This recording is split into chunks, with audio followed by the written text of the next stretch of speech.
and AEW Big Business has concluded. The debut of Mercedes Mone, and all in all, a great card by Tony Khan and AEW. You can see it there to the right, which is right there. Right there is the card that we just saw on AEW Big Business. At first, I had an issue with not how the show started. I think AEW did a great job the way the show started. Mercedes Mone, they show the car pulling up. They don't really necessarily show it's her. They go into the arena. The music hits. CEO Mercedes Mone comes out. Great job there. I think that was tremendous. I did at the beginning, and I will say this, when they said the main event tonight was going to be Riho versus Willow. I was kind of like, okay, it's Mercedes Mone's first night. Maybe there's more there than meets the eye. I'll wait till, but to me, it was a little bit like, why wouldn't your heavyweight title be the focal point of your show? Especially with it being Wardlow, who was the uh, Undisputed Kingdom's, muscle man against Samoa Joe, which you would think would be a big, big competition match. And it was very hard hitting, very, very good match. But then Samoa Joe ends up just choking him out. And your United Kingdom, Undisputed Kingdom, you did the whole thing with MJF and Adam Cole and the Devil. And since then, it's just fizzled out. And now Wardlow wins this opportunity. He gets it 2 weeks after the pay-per-view, and he's choked out. I just don't know what that means for the Undisputed Kingdom going forward. That is my, especially for Wardlow. I mean, unless they're getting rid of him and bringing in somebody else to be the muscle, that doesn't make a lot of sense. And I thought the promos before that, Samoa Joe, talking about being in Boston, and then Adam Cole doing basically story time with Adam Cole before the match started. I thought it built up good match. I just thought, where does Undisputed Kingdom go from here with their muscle man, their muscle Wardlow getting choked out by the AEW Heavyweight Champion? And it wasn't like there were, he just locked in the clutch and it was over. So I have to see where that goes from there. With Mercedes Mone, she came out at the beginning, and I think the one thing that stuck to me was, let me get the exact quote here. You want to know why I'm here? Because I need to be here. I want to be here. AEW is the only place where this revolution can be global. And we are going to make that happen. And if anybody's on X, you saw that the president of Stardom was there as well. He took a picture with TK. There's been talk, again with New Japan and some other stuff, which is, I think, the reason Mercedes went there. It's, you got more of an opportunity. I don't know what the money situation is as far as that goes, but again, with WWE, you're not going to be able to, you can travel with WWE to those places, but Mercedes Mone could be in Japan next week, whenever she wants, as long as it is okay with AEW now, because apparently her priority now is AEW, but she'll still be able to go over to Japan and those areas there. After the Samoa Joe match, again, Swerve does come out, and again, Joe just kind of laughs it off and leaves, and they're building up for Swerve against Joe. I like that. I like that. If that's going to be the next, the main event at the next pay-per-view, hopefully Swerve gets what's coming to him, what I feel is coming to him. I think Swerve has done enough to deserve an AEW run with the title. See where it goes from there. After that, it was the Elite, which is the Jacksons and Okada taking on Eddie, Kingston, Penta, and Pac, whatever it is now. And then, so for me, this was an interesting one because, again, it feels thrown together. And the one thing that I've had, and if you listen to Squared Circle Digest with me, myself, and Frankie Fresco on Tuesday nights, 8 p.m., shameless plug, on the Stanley Media House YouTube channel. But I always the storytelling, the buildup of the thing. Again, I know Okada and came out, attacked, Eddie Kingston, and then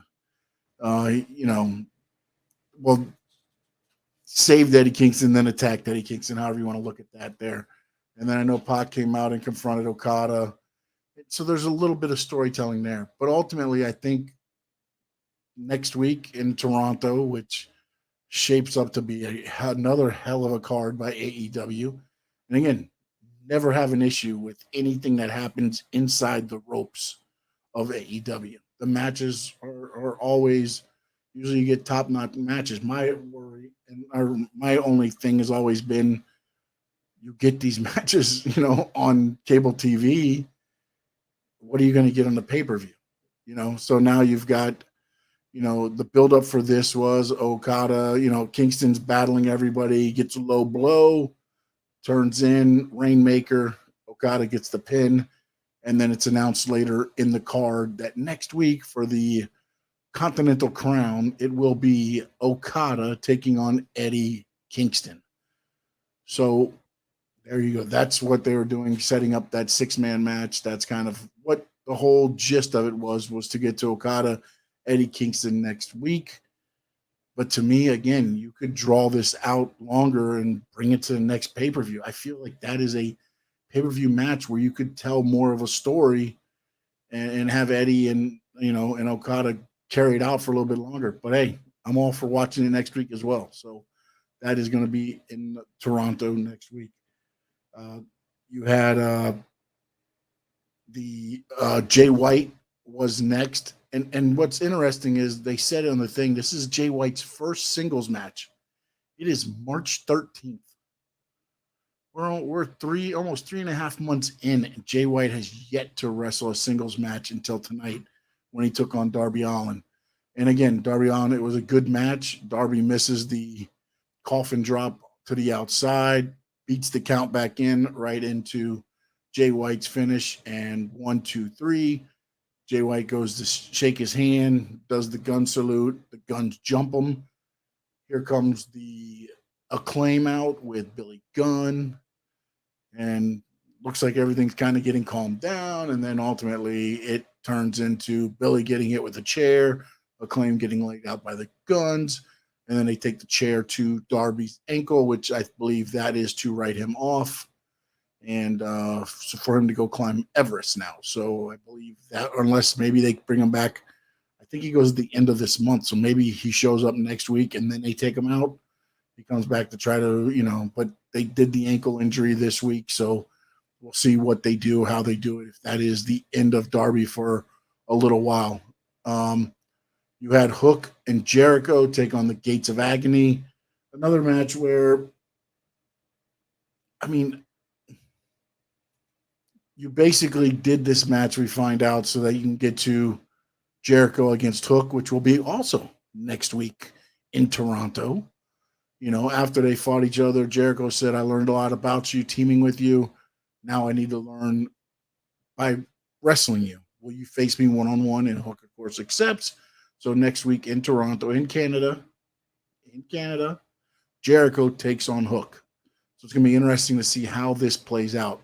Does Jericho beat Hook in Canada, or does Jericho get tapped out in his home country? It's going to be very interesting to see where they go with that, and where it's leading to. Again, that's one of the things. And then in the main event, it was Rio. There was a Kyle O'Reilly promo in between there, where he said he's going to do it on his own. Roderick Strong and the Kingdom came up to him and said, "Hey, you want to do this on your own? You got it." And then he kind of just looked at him like, "Hey, I'm going to do it on my own." And we'll see how it works out. Again, Kyle O'Reilly, coming back from a serious injury, and I like what they're doing with him right now. He's got the unknown, And again, you almost feel that unknown because he's coming back from the injury that kept him out for almost 2 years. So we'll see where Kyle O'Reilly goes from there. In the main event, which honestly, I'll tell you now, I thought the order of the matches was a little questionable at the beginning, but Willow and Riho delivered. And it was a hell of a main event. And it got to the finish where Willow ends up beating Riho. They shake hands, they leave, the lights go out. Julia Hart shows up at the bottom of the ramp. And then Sky Blue comes in from behind, takes down Willow. They start kind of beating her up. And then the CEO's music hits. Here comes Mercedes Mone down the ramp, about took Sky Blue's head off at the ramp area, and then ultimately gets in with Julia Hart, hits Bankrupt, and lays out Julia Hart. Willow comes over to her, raises her hand, and then Willow graciously leaves the ring and allows Mercedes to soak in the adulation. So the first person you see in the ring tonight is Mercedes Mone. The last person you see in the ring tonight is Mercedes Mone. This was Mercedes Mone's night. AEW did that very well. And ultimately, I think I knew that as far as with the way they constructed. I didn't know how they were going to do it with Mercedes at the end. I thought maybe it was going to be more of maybe setting up more of a match, which maybe they did. Maybe it'll be a tag. It'll be Mercedes Mone and Willow taking on Sky Blue and Julia Hart. Get, Mercedes' feet wet a little bit with some tag team wrestling before you throw her in on some one-on-ones. So we'll see where that does lead to. But ultimately, what it does lead to is Toronto next week. I Quit match. Adam Copeland taking on Christian. Continental Crown, Okada taking on Eddie Kingston. And Hook versus Jericho, plus an appearance by Mercedes Mone. So I thought last week's card was very good by AEW. I thought they continued that momentum tonight with AEW Big Business. And we'll see how they do in Toronto next week. On paper, this card will be tremendous. And don't forget to check out our show. It is the Squared Circle Digest. It is live on Tuesdays, 8 p.m. We talk everything AEW, WWE. We do dive a little bit into other pro wrestling as well, some indies and things like that. You see my Cash App, Venmo there. We appreciate your support there. It is the Stanley Media House YouTube channel. Please hit the subscribe button, notifications. I talk wrestling, I talk NASCAR, and I talk South Florida sports. And hey, you never know. We might throw a little bit more in there. Until next time, right here, Big Business to me was a big A for AEW. Kudos, Tony Khan. Kudos.